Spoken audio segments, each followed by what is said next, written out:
The dog wouldn't move. 94 pounds of Belgian Malinois, muscles locked, paws planted in the dirt of a driveway he had never seen before in his life.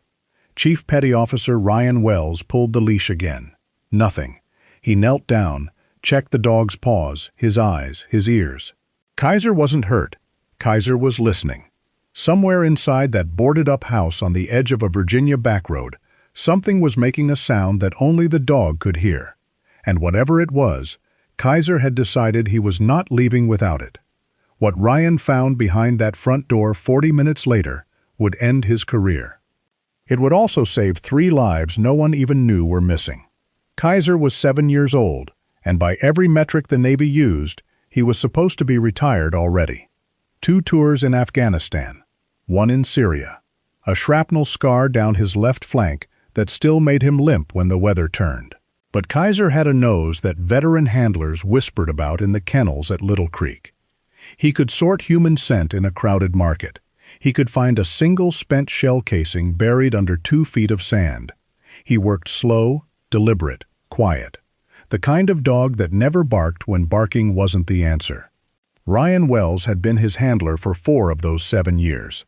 They had slept in the same tents, eaten from the same rations, bled onto the same stretcher on a bad night outside Kandahar. When the Navy told Ryan that Kaiser was being decommissioned and adopted out, Ryan didn't argue. He signed the paperwork and drove the dog home to a small rental farmhouse in rural Virginia that same afternoon. That was supposed to be the end of the story. A quiet retirement. 2 old warriors sharing a porch. It lasted 6 days. On the 7th morning, Ryan loaded Kaiser into the truck for a routine drive, a visit to a friend 2 counties over. Halfway down a stretch of county road nobody used anymore, Kaiser stood up in the back seat, his ears pinned forward. A low sound came out of his throat, not quite a growl, more like a question. Ryan glanced in the mirror. The dog was staring at a house they were passing. A gray 2-story with peeling paint, plywood over half the windows, a rusted mailbox leaning at an angle. Ryan didn't slow down. He kept driving. Kaiser started to whine, then bark, then throw himself against the back window hard enough to make the truck shudder. Ryan pulled over. He'd never, in 4 years of combat deployments, seen the dog behave like this. Not for a bomb, not for a body, not for anything. He turned the truck around.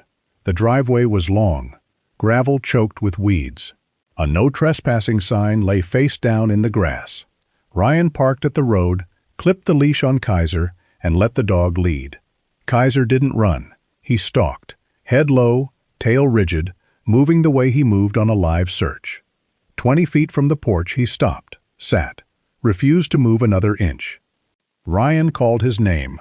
Kaiser looked up at him with an expression Ryan had seen exactly twice before, once at a mud compound outside Marja, and once at a warehouse in Aleppo. Both times, there had been people inside.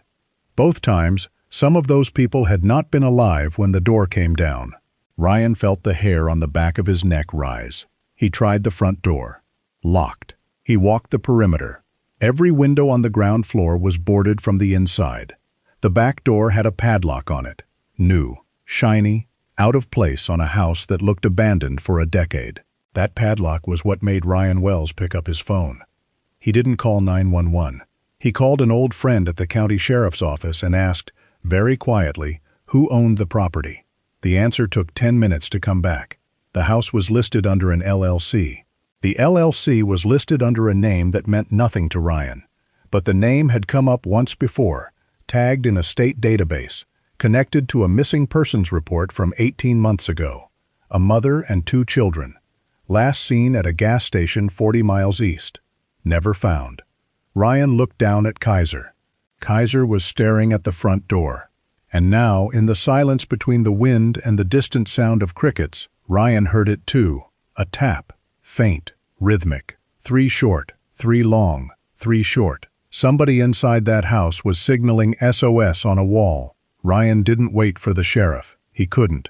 He had spent enough time in enough bad places to know that the moment someone inside a house like that realizes help is at the door, things can go wrong very, very fast.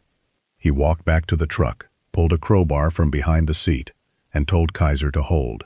The dog didn't move, didn't blink. Ryan pried the back door open in under a minute. The smell hit him first. Not death. He knew that smell, and this wasn't it. This was something worse in a way. It was the smell of people who had been alive in a small space for a very long time, without soap, without air, without hope. Ryan clicked on the flashlight mounted to his belt. He unclipped Kaiser's leash. "Find them," he said. Kaiser was gone before the word finished leaving his mouth. Through the kitchen, down a hallway, past a living room with a couch pushed against a wall at a strange angle. The dog stopped at that couch, sat, looked back at Ryan. Ryan pushed the couch aside. Behind it was a door where there shouldn't have been a door. Painted the same color as the wall. No handle, just a small keyhole near the bottom. He heard the tapping again. Louder now, coming from behind the wood. If a dog like Kaiser walked up to a stranger's house and refused to leave, would you have followed him inside? Or would you have driven away and told yourself it wasn't your business? I want to know what you would have done. Tell me in the comments. Ryan took the crowbar to the hidden door. It splintered on the third swing. What was behind it was not a room. It was a staircase, narrow, descending into a basement that had no windows and no light. He called down.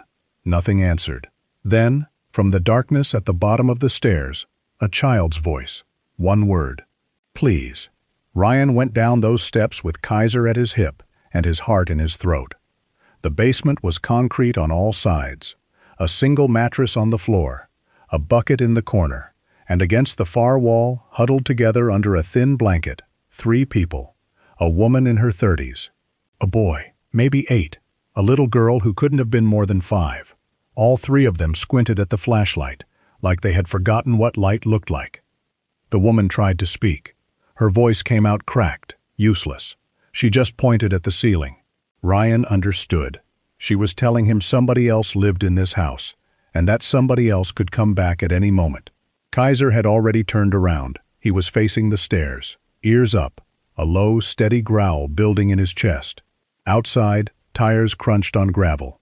If this story is getting to you the way it got to me the first time I heard it, take a second and tap that like button. It's the reason more people find stories like Kaiser's. Ryan didn't have time to think. He pushed the mattress up against the door at the top of the stairs. He got the 3 of them into the corner behind an old furnace. He told the boy, very softly, that he needed him to keep his sister quiet no matter what he heard. The boy nodded like a soldier. Ryan drew the sidearm he was legally allowed to carry as a retired chief and moved back to the base of the stairs. Kaiser was already at the top. A key turned in the front door. Footsteps crossed the floor above them. A man's voice humming. Not a worried voice, not a panicked voice, a comfortable voice. The voice of someone who had been doing this a long time and had never once believed he would be caught. The couch scraped. The humming stopped.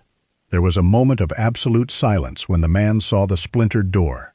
Ryan could almost feel him calculating, reaching for whatever was in his waistband, deciding whether to run or fight.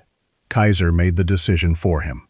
94 pounds of Belgian Malinois came off that top step like something launched from a cannon. The man never got the gun up. He never even got his hand around it.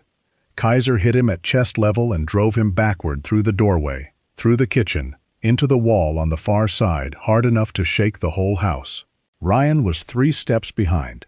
He kicked the pistol out of the man's hand before it could hit the floor.